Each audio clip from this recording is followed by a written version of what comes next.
Hi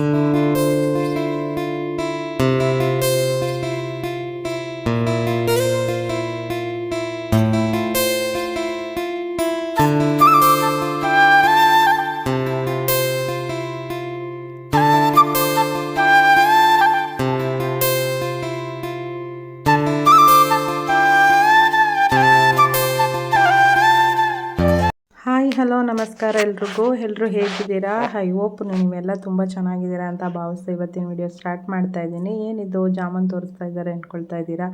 night ಅಮ್ಮ phone ಮಾಡಿದರು, ಬಾಗಿನ ತೊಗೊಂಡು ಬರ್ತಾಯಿದ್ದೀವಿ, ಹಾಗಾಗಿ ಬೇಗ ನಮ್ಮನ್ನು ಕಳಿಸ್ಕೊಡ್ಬೇಕು, ಉಳಿಸ್ಕೋಬೇಡ, ಹಾಗೆಯೇ ನಾವು ದೇವಸ್ಥಾನಕ್ಕೆಲ್ಲ ಹೊರಡ್ತಾ ಇದ್ದೀವಿ ಅಂತ ಹೇಳಿದರು. ಇಲ್ಲಿನೇ ಯಡಿಯೂರು ಹಾಗೆ ಜಲ್ಗೇರಮ್ಮ ಅಟ್ಟಿಲಕ್ಕಮ್ಮ ಅಂತೇಳಿ, ಅಲ್ಲಿಂದ ಹಾಗೆಯೇ ಸಂಪಿಗೆ ಅಂದರೆ ನಮ್ಮ ಅಮ್ಮವ್ರ ಮನೆ ದೇವರು ಸಂಪಿಗೆ ಶ್ರೀನಿವಾಸ ಸ್ವಾಮಿ ಅಲ್ಲಿಗೂ ಕೂಡ ಹೋಗ್ತೀವಿ. ಹಾಗಾಗಿ ಉಳಿಸ್ಕೋಬೇಡ ಅಂತ ಹೇಳಿದರು. ಭಾನುವಾರ ಇದು. ಬೆಳಗ್ಗೆನೇ ತಿಂಡಿ ಎಲ್ಲ ಮಾಡಿ ಸ್ವಲ್ಪ ಮಾಡಿಬಿಡೋಣ ಜಾಮೂನ್ ಅಂತ ಹೇಳಿ ಒಂದು ಪ್ಯಾಕೆಟಲ್ಲಿ ಅರ್ಧ ಪ್ಯಾಕೆಟ್ ಅಷ್ಟೇ ಮಾಡಿದ್ದು. ಮಟನ್ ಸಾಂಬಾರು ಏನಾದರೂ ಮಾಡೋಣ ಅಂದರೆ ಅವರು ಇವಾಗ ಶ್ರಾವಣ ತಿನ್ನೋದಿಲ್ಲ, ಅದಕ್ಕೆ ಮೊಳಕೆ ಕಟ್ಟಿ ಸಾಂಬಾರು ಮಾಡಿದ್ದೀನಿ. ಅನ್ನ ಸ್ವಲ್ಪ ಬೆಳಗ್ಗೆ ಮಾಡಿದ್ದು ಮಿಕ್ಕಿದ್ದು ಚಿತ್ರಾನ್ನಕ್ಕೆ ಅಂತೇಳಿ ನೋಡ್ಬಿಟ್ಟು ಇಟ್ಕೊಳ್ಳೋಣ ಅಂತ ಸುಮ್ಮನಾದೆ. ಮೊಳಕೆ ಕಟ್ಟಿ ಸಾಂಬಾರು ಮಾಡಿದ್ರೆ ನಮ್ಮ ಮನೆಯಲ್ಲಿ ಅಂದರೆ ನಮ್ಮ ಕುಣಿಗಲ್ ನದಿ ಕಡೆ ಸಾರು ಸಪ್ರೇಟು ಕಾಳು ಸಪ್ರೇಟು ಈ ಥರ ಮಾಡ್ತೀವಿ. ಅದಕ್ಕೇ ಕಾಳಿಗೆ ಸ್ವಲ್ಪ ಒಗ್ಗರಣೆ ಹಾಕ್ಬಿಡೋಣ ಅಂತ ಹೇಳಿ ಒಗ್ಗರಣೆ ಹಾಕ್ಕೊಳ್ತಾ ಇದ್ದೀನಿ. ಏನಿಲ್ಲ, ನಾವೇನು ರುಬ್ಬಿಟ್ಕೊಂಡಿರ್ತೀವಿ ಮಸಾಲೆ, ಅದನ್ನು ಮಾತ್ರ ಒಂದು 2-3 ಸ್ಪೂನಷ್ಟು ಎತ್ತಿಟ್ಕೊಂಡ್ರೆ ಸಾಕು. ಅದಕ್ಕೆ ಸ್ವಲ್ಪ ಕಾಯಿ ಹಾಕ್ಬಿಟ್ಟು ಮಿಕ್ಸ್ ಮಾಡಿಕೊಂಡ್ರೆ ಸ್ವಲ್ಪ ಹೊತ್ತು ಬಿಸಿ ಮಾಡಿದ್ರೆ ಸಾಕು, ತುಂಬಾ ಚೆನ್ನಾಗಿರುತ್ತೆ. ತವ್ರ ಮನೆಯಿಂದ ಯಾರಾದರೂ ಬರ್ತಾಯಿದ್ದಾರೆ ಅಂದರೆ ಸಾಕು, ಅದ್ರ ಖುಷಿನೇ ಬೇರೆ ಥರ ಇರುತ್ತೆ ಅಲ್ವಾ. ಜಾಸ್ತಿ ನಿಮ್ಗೆ ಅದನ್ನು ಎಕ್ಸ್ಪ್ಲೇನ್ ಮಾಡೋ ಅವಶ್ಯಕತೆ ಇಲ್ಲ ಅಂದ್ಕೊಳ್ತೀನಿ, ಯಾಕಂದರೆ ಹೆಣ್ಮಕ್ಳಿಗೆ ಎಲ್ರಿಗೂ ಅನುಭವ ಇದಾಗಿರುತ್ತೆ ಅಂದ್ಕೊಳ್ತೀನಿ. ಜಾಮೂನೆಲ್ಲ ಮಾಡಾದಮೇಲೆ ಪಾಕ ಸರಿಯಾಗಿದೆಯಾ ಇಲ್ವಾ ಅಂತ ನೋಡಿದೆ, ನೆಂದಿದೆಯಾ ಇಲ್ವಾ, ಇನ್ನೇನು ಬಂದುಬಿಡ್ತಾರಲ್ವ ಅಂದ್ಬಿಟ್ಟು ನೋಡಿದ್ರೆ ಎಲ್ಲ ಡ್ರೈ ಆಗಿಬಿಟ್ಟಿತ್ತು, ಪಾಕ ಇರಲಿಲ್ಲ. ಸಡನ್ನಾಗಿ ಸ್ವಲ್ಪ ಸಕ್ಕರೆನೂ ಮತ್ತು ಕೊಬ್ಬರಿ ಹಾಗೆ 1-2 ಏಲಕ್ಕಿ ಇಷ್ಟೂ ಮಿಕ್ಸಿಗೆ ಹಾಕ್ಕೊಂಡು ಡ್ರೈ ಜಾಮೂನ್ ಥರ ಮಾಡಿಬಿಡೋಣ ಅಂತ ಹೇಳ್ಬಿಟ್ಟು ಈ ಥರ ರೆಡಿ ಮಾಡಿ ಇಟ್ಕೊಂಡಿದ್ದೀನಿ. ಸ್ವೀಟ್ ಅಷ್ಟೊಂದು ಯಾರೂ ತಿನ್ನಲ್ಲ, ಹಾಗೆ ಮಕ್ಕಳು ಬರ್ತಿದ್ದಾರಲ್ಲ ಅಣ್ಣನ ಮಕ್ಕಳು, ಹಾಗಾಗಿ 1-2 ಇಡ್ಲಿ ಹಾಗೆ ನಮಗೂ ಆಗುತ್ತಲ್ವ ಅಂದ್ಬಿಟ್ಟು ರೆಡಿ ಮಾಡಿ ಇಟ್ಕೊಂಡಿದ್ದೀನಿ. ಹಾಗೆಯೇ ಈ ಸಲ ಅತ್ತಿಗೆ ಬರ್ತಾರೆ ಅಂತ ಅಂದ್ಕೊಂಡಿದ್ದೆ, ಬಟ್ ಅತ್ತಿಗೆ ಬರಲಿಲ್ಲ. ಅಜ್ಜಿ ಬರ್ತೀನಿ ಅಂತ ಹೇಳಿದ್ರೆ ಇವರು ನಮ್ಮ ಅಜ್ಜಿ, ನಮ್ಮ ಅಮ್ಮವ್ರ ಅಮ್ಮ.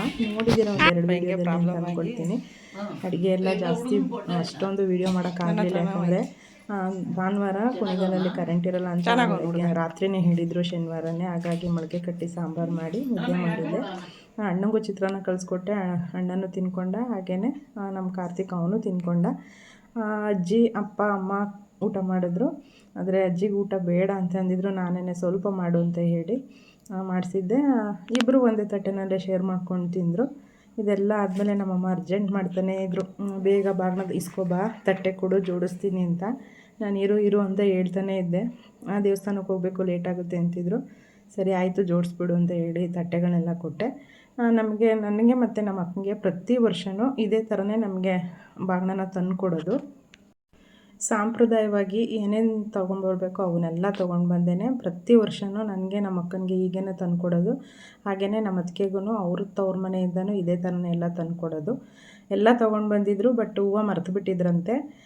ಕುಣಿಗಲಲ್ಲೇ ಇಷ್ಟು ಚೆನ್ನಾಗಿರೋ ಹೂವು ಈ ಟೈಮಲ್ಲಿ ಸಿಗುತ್ತಾ ಅಂತ ನನಗೂ ಆಶ್ಚರ್ಯ ಆಯಿತು. ತುಂಬ ಅಂದರೆ ತುಂಬ ಚೆನ್ನಾಗಿತ್ತು ಹೂವು, ಎಷ್ಟು ಫ್ರೆಶ್ ಆಗಿತ್ತು ಅಂದರೆ. ಅಣ್ಣನೇ ಹೋಗಿ ಇಲ್ಲೇ ತೊಗೊಂಡು ಬಂದ. ತುಂಬ ಚೆನ್ನಾಗಿತ್ತು. 1 ಮಾರು ಮಲ್ಲಿಗೆ ಹೂವು, ಹಾಗೆ 1 ಮಾರು ಕನಕಾಂಬ್ರದ ಹೂವು. ಇಷ್ಟೆಲ್ಲ ತೊಗೊಂಡು ಬಂದ. ಈಗಲೇ ಹೋಗಿ ಏನೇನು ತೊಗೊಂಡು ಬಂದರು ಅಂತ ನಿಮಗೆ ಕಂಟಿನ್ಯೂಸ್ ಆಗಿ ತೋರಿಸ್ತಾ ಹೋಗ್ತೀನಿ. ಗೌರಿಯ ಗಣೇಶ ಹಬ್ಬ ಅಂದರೆ ತವ್ರ ಮನೆಯವ್ರು ಯಾವಾಗ ಬರ್ತಾರೆ, ಬಾಗಿನ ತಂದು ಕೊಡ್ತಾರೆ, ಅಣ್ಣ ಅತ್ತಿಗೆ ಬರ್ತಾರೆ, ಅಪ್ಪ ಅಮ್ಮ ಬರ್ತಾರೆ ಅಂತ ಖುಷಿ ಇರುತ್ತಲ್ವ.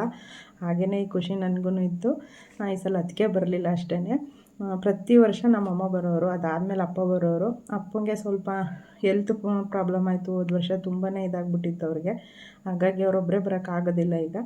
ಹಾಗೆ ಅಪ್ಪ ಅಮ್ಮ ಅಜ್ಜಿ ಅಮ್ಮ ಬಂದರು. ಅಣ್ಣನೂ ಬಂದಿದ್ದ. ಅಣ್ಣ ವೀಡಿಯೋಗೆಲ್ಲ ಅಷ್ಟೊಂದು ಬರಲಿಲ್ಲ. ಈ ಸತಿ ನನಗೂ ಮಾಡ್ಕೊಳ್ಳೋಕೆ ಟೈಮೇ ಇರಲಿಲ್ಲ. ಒಂದು ಕಡೆ ಅಡುಗೆ ಮಾಡಬೇಕಿತ್ತು, ಒಂದು ಕಡೆ ಜೋಡಿಸ್ಬಾ ಅಂತ ಕರೀತಿದ್ರು, ಅವ್ರಿಗೂ ಅರ್ಜೆಂಟ್ ಇತ್ತು. ಹಾಗೆ ಬಳೆನೂ ತೊಗೊಂಬಂದಿದ್ರು. ನಾನು ಬಳೆ ಹೇಳಿದ್ದೆ, ಇಲ್ಲೇ ನನ್ನ ಹತ್ರನೇ ಇದೆ, ಅದನ್ನೇ ನೀವೇ ತೊಗೊಂಡು ನನ್ನ ಹತ್ರನೇ ತೊಗೊಂಡು ಕೊಡಿವ್ರಂತೆ ಬಿಡಿ ಅಂತ ಹೇಳಿದ್ದೆ. ಇಲ್ಲ ದೊಡ್ಡ ಸೈಜೇ ತೊಗೊಂಡು ಬರ್ತೀನಿ ಬಿಡು ಅಂತ ಹೇಳಿದರು. ಹಾಗಾಗಿ ಈ ಸಲವೂ ನನಗೆ ಸ್ವಲ್ಪ ಚಿಕ್ಕ ಸೈಜ್ ತೊಗೊಂಬಂದ್ಬಿಟ್ಟಿದ್ರು. ಹಂಗೂ ಅಜ್ಜಿ ಹೇಳ್ತಾಯಿದ್ರು, ಬಳೆ ವ್ಯಾಪಾರ ಮಾಡೋಳುಗಳಿಗೆ ಗೊತ್ತಾಗಲ್ವಾ ಬಳೆ ಸೈಜು, ಅವಳ ಹತ್ರನೇ ತೊಗೊಳಕ್ಕಾಗ್ತಿರ್ಲಿಲ್ಲ ಅಂದರು. ಆಲ್ರೆಡಿ ನನಗೆ ಈ ಥರ ಸಾಂಪ್ರದಾಯವಾಗಿ ಕೊಟ್ಟರು. ಕುಂಕುಮ ಎಲ್ಲ ಅಮ್ಮ ಹೋಗೋ ಗಾಬರಿನಲ್ಲಿ ಜಾಸ್ತಿ ಇಟ್ಬಿಟ್ರು, ಪರವಾಗಿಲ್ಲ ಇದಕ್ಕೆ ಅಲ್ವಾ ಅಂದ್ಬಿಟ್ಟು ಇದು ಮಾಡಿದೆ. ಆಮೇಲೆ ಪ್ರತಿ ವರ್ಷ ಇದೇ ಥರನೇ ಅಪ್ಪ ಅಮ್ಮಂಗೆಲ್ಲ ನಮಸ್ಕಾರ ಹಾಕ್ಕೊಂಡು ಹಾಗೆ ಊರಿಗೆ ಹೋದ್ರು ಅಷ್ಟೇ. ಹೊರಡ್ಬೇಕಾದ್ರೆ ಇಬ್ರಿಗೂ ನಮಸ್ಕಾರ ಹಾಕ್ಕೊಂಡೇ ಬರೋದು. ಊಟ ಎಲ್ಲ ಆಯಿತು. ಅಜ್ಜಿನೂ ಸ್ವಲ್ಪ ಲೈಟಾಗಿ ಅಷ್ಟೇ ತಿಂದಿದ್ದು. ಹೊರಡ್ತಾ ಇದ್ದಾರೆ ಇವಾಗ. ಹಾಗೆಯೇ ನನ್ನ ನಡೆಯೋ ಕಾರ್ತಿಕಿಗೆ ಇಲ್ಲಿಂದ ಹೋಗೋಕ್ಕೆ ಮನಸ್ಸೇ ಇರಲಿಲ್ಲ. ಗಣೇಶ ಬೇರೆ ಇಡೋಕ್ಕೆ ರೆಡಿ ಮಾಡ್ತಾಯಿದ್ರು ನನ್ನ ಮಗ, ನಮ್ಮ ರೋಡವರು ಎಲ್ಲ ಸೇರಿಕೊಂಡು. ಹೋಗೋಕ್ಕೆ ಇಷ್ಟನೇ ಇರಲಿಲ್ಲ ಅವನಿಗೆ, ಆದ್ರೂ ಹೋಗಲೇಬೇಕಿತ್ತು. ಅವನಿಗೆ ಸ್ಕೂಲೆಲ್ಲ ಇದೆಯಲ್ವಾ, 8th ಸ್ಟ್ಯಾಂಡರ್ಡು. ಹಾಗಾಗಿ ಅವನು ಹೇಳಿದ್ದೀನಿ, ಗಣೇಶನ ಬಿಡಬೇಕಾದ್ರೆ ಬಾ ಇಲ್ಲಿಗೆ ಅಂತ. ಅಪ್ಪನ ಕೈಲಿ ಆಗಲ್ಲ, ಆದರೂ ಇಷ್ಟು ಮಟ್ಟಿಗೆ ಬಂದಿದ್ದಾರಲ್ಲ ಅಂತ ಖುಷಿ ಆಯಿತು.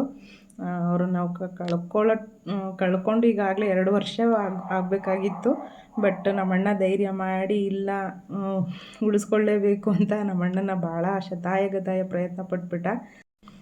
ಊಟ ಎಲ್ಲ ಆಯಿತು. ಲೈಟಾಗೆ ಎಲ್ಲ ಮಾಡಿದ್ರು, ಯಾಕಂದರೆ ಸಂಪಿಗೆಗೆ ಹೋಗಬೇಕಿತ್ತು. ಶ್ರೀನಿವಾಸ ಸ್ವಾಮಿ ದರ್ಶನ ಮಾಡಬೇಕು ಶ್ರಾವಣದಲ್ಲಿ ಅನ್ನೋದೊಂದು ನಮ್ಮಮ್ಮನ ಪದ್ಧತಿ. ಅದು ಮೊದಲಿಂದನೂ ಹಾಗೆ ಆಗಿದೆ, ನಮ್ಮ ಅಪ್ಪನ ಮದುವೆ ಆದಾಗಲಿಂದನೂ. ಹಾಗಾಗಿ ಈಗ ಅಲ್ಲಿಗೆ ಹೊರಡ್ತಿದ್ದಾರೆ. ಅಪ್ಪನ ಕೈಲಿ ಆಗಲ್ಲ, ಆದ್ರೂ ಕಷ್ಟಪಟ್ಟು ಕೂತ್ಕೋತಾರೆ.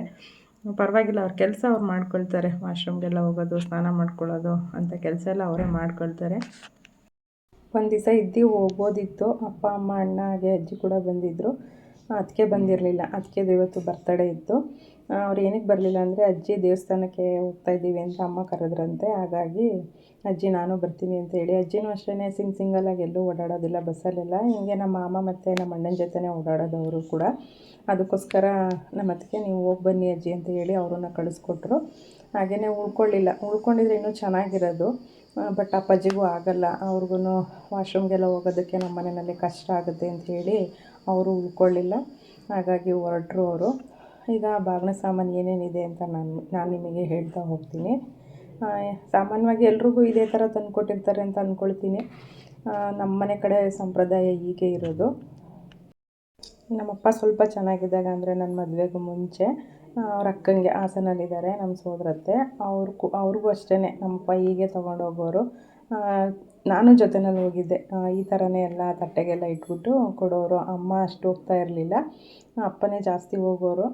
ಆದರೂ ಏನೋ ಒಂಥರ ಅಣ್ಣದಿರು ಬಂದರೆ ತಮ್ಮದಿರು ಬಂದರೆ ಬಾಗಿನ ತೊಗೊಂಡು ತುಂಬಾ ಖುಷಿ ಇರುತ್ತಲ್ವ. ಹಾಗೆಯೇ ಬಾಗಿನ ಸಾಮಾನಲ್ಲಿ ಏನೇನು ತೊಗೊಂಡು ಬಂದಿದ್ದಾರೆ ಅಂತ ನಾನು ನಿಮಗೆ ಎಕ್ಸ್ಪ್ಲೇನ್ ಮಾಡ್ತೀನಿ. ನಮ್ಮೂರಲ್ಲೇ ಕಿಟಕಿ ಖಾರ ಅಂತ ಫೇಮಸ್ಸು, ನನ್ನ ಫೇವ್ರೆಟ್ಟು. ಅದು ಖಾರ ತೊಗೊಂಡು ಬಂದಿದ್ದಾರೆ, ಬೂಂದಿ ಖಾರ ಅಂಥೇಳಿ. ಹಾಗೆಯೇ ಬಾದುಷ ತೊಗೊಂಡು ಬಂದಿದ್ದಾರೆ, ಸ್ವೀಟ್ ಇರಲಿ ಅಂತ ಹೇಳಿ. 2 ತೆಂಗಿನಕಾಯಿ, 2 ಸೌತೆಕಾಯಿ, ಹಾಗೆಯೇ ಮಿಕ್ಸ್ ಫ್ರೂಟ್ಸ್ ಎಲ್ಲ ತೊಗೊಂಡು ಬಂದಿದ್ದಾರೆ.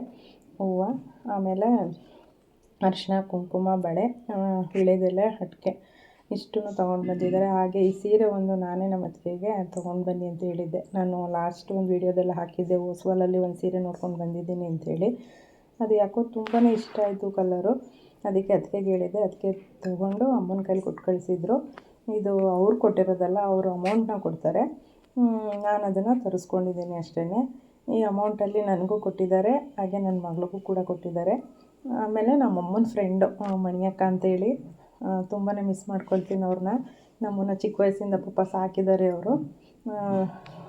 ಅವರು ಕೂಡ ನನಗೆ ಬಾಗಿನ ಕೂಡ ಕೊಟ್ಟು ಕಳಿಸಿದ್ದಾರೆ. ಅವ್ರಿಗೆ ಎಷ್ಟು ಥ್ಯಾಂಕ್ಸ್ ಹೇಳಿದ್ರು ನನಗೆ ಕಡಿಮೆನೇ.